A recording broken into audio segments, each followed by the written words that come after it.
You respond?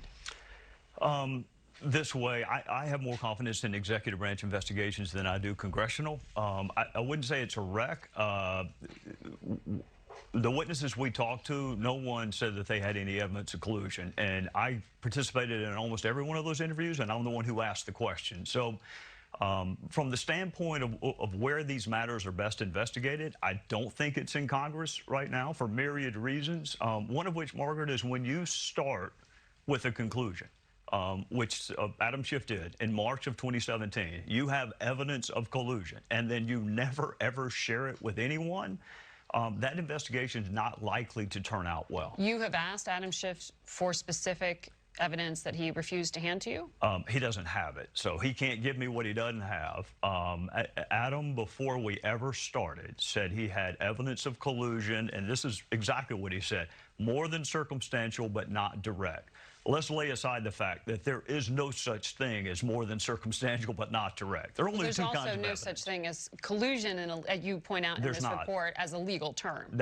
It's conspiracy, which is why I always ask, you have evidence of collusion, coordination, or conspiracy. The crime is conspiracy. If there's collusion, even if it doesn't rise to the level of a crime, my fellow citizens want to know that. It's important to know that, even if it doesn't rise to the level of a crime.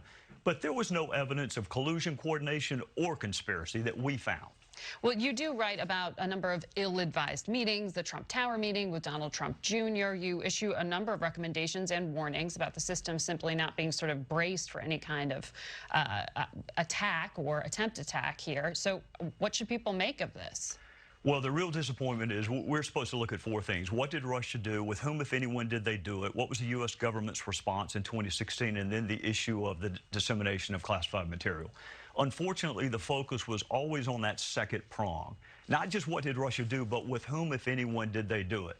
I ask a lot of tough questions on the Trump Tower meeting. I was tougher on Steve Bannon than any Democrat was. So when the transcripts come out, I think my fellow citizens are going to see the Republicans did take it seriously.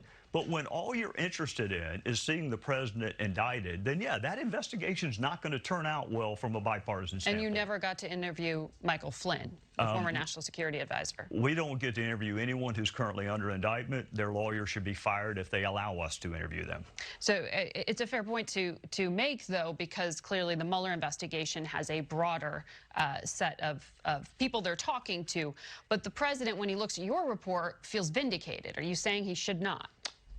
I'll be careful how I phrase this. No report, the best we can do is say what we learned. I can't say what's in the universe of witnesses we have not talked to. And I have always maintained I am awaiting the Mueller investigation. They get to use a grand jury. They have investigative tools that we don't have. Executive branch investigations are just better than congressional ones. So we found no evidence of collusion. Whether or not it exists or not, I can't speak to because I haven't interviewed the full panoply of witnesses. Do you plan to investigate former FBI Director James Comey, who shared personal memos that he said were unclassified? The president now says they were classified and accuses him of a crime. Congress is not well-equipped to investigate crime. I have complete confidence in Michael Horowitz, who's the Inspector General. That's who investigated Andy McCabe, and then he made a referral to the Department of Justice. I trust Mr. Horowitz to investigate. I have never accused Jim Comey of committing a crime. I've accused him of doing some things that I don't agree with, but in terms of accusing someone of a crime, a member of Congress should not do that. But does House Oversight have questions for the FBI? Pardon me? Does your committee, House Oversight, have questions for the FBI? I think Judiciary would be the better place to ask those questions, and we should, but we should not interfere with ongoing IG and/or criminal probes. The president said this week during an interview on Fox that he was disappointed with the Justice Department and he might change his mind and be involved. Do those comments concern you?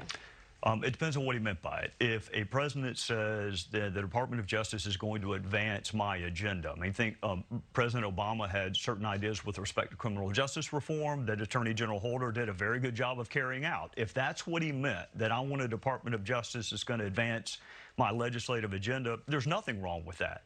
I think there ought to be, I've said it a number of times, prosecutors should have all the resources and all the independence and all the time they need to do their jobs, and my position has not changed. So I want to ask you as well about your committee's investigations or possible investigations.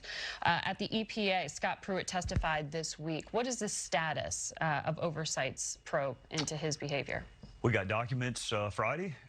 We are scheduling witness interviews. The natural chronology of investigations to me is gather the documents, schedule the witness interviews, and then draw your conclusions at the end. What usually happens with Congress is we draw our conclusions on the front end, and then we go in search of whatever evidence we want to validate that previously held wrong conclusion. We're going to do it the way I'm used to doing it. Gather the documents, interview the witnesses, and then share it at the appropriate time. So any timeline on that? Things don't ever move as quickly as I would like them to. We had a little bit of hiccup scheduling the witness interviews, but I think we've reached a meeting of the minds that we're going to interview those witnesses, and we got permission Friday to start scheduling those. Over at the VA, there was a lot of talk this week about a personnel matter, although there are bigger issues with the agency itself. But Dr. Ronnie Jackson, who is the president's physician, was the nominee, no longer is. He's still a government employee. He's been accused of all sorts of things, allegations of handing out prescription drugs, fostering a hostile work environment, possibly drinking while on duty. Do you think, as chairman of House Oversight, that this should require looking into? I think some of those allegations do warrant being investigated. I don't think you want members of Congress deciding whether or not the prescribing of Ambien is within the course of a professional medical practice. In fact, I can't think of anybody less well qualified to decide whether Ambien should be prescribed than a bunch of lawyers. So that's a medical license issue. Hostile work environment would be some combination of the Veterans Affairs Committee and House Oversight. But this is a pretty good example of reaching the conclusion and then going in search of the investigation. And investigations that your viewers should have confidence in, do it in the reverse order. You go gather the facts and then you level the allegation. That's just not what's done in our political environment. But there have been questions about background checks, repeated questions with other members of the president's staff as well. On this front, he's still the president's physician. If any of these things are true, wouldn't that warrant looking into?